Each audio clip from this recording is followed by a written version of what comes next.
आपको सर में दर्द और बुखार हवा बगैर सहारे के चलना दोपहर हो गया।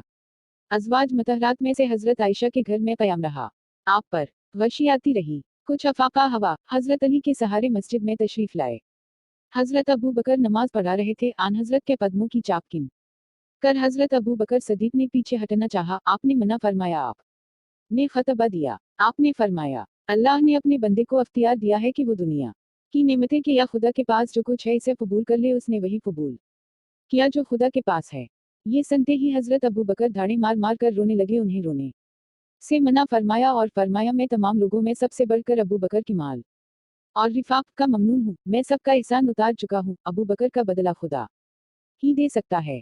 फिर फरमाया, तुमसे पहले लोग इंबिया और सालहीन की कब्रों को इबादत गाह बना लेते थे।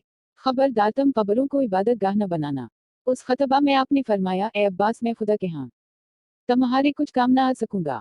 ए सफिया, ए फातिमा, मुझसे दुनिया में जो चाहो मांग लो, लेकिन याद रखो मैं खुदा के यहाँ तुम्हारी कोई मदद नहीं कर सकता। अगर अल्लाह का कुर्ब हासिल करना है तो उसकी इबादत करो। उसके बाद तजरा में तशरीफ ले गए। बीमारी का जोर था। आपने हजरत आयशा से पूछा, कुछ अशरीफियां थी, वो कहाँ हैं? हजरत आयशा ने फरमाया, मेरे पास हैं। आपने फरमाया, जाओ उन्हें खैरात कर दो। आप की जिंदगी की आखिरी रात की घर के चराग में तेल भी नहीं था।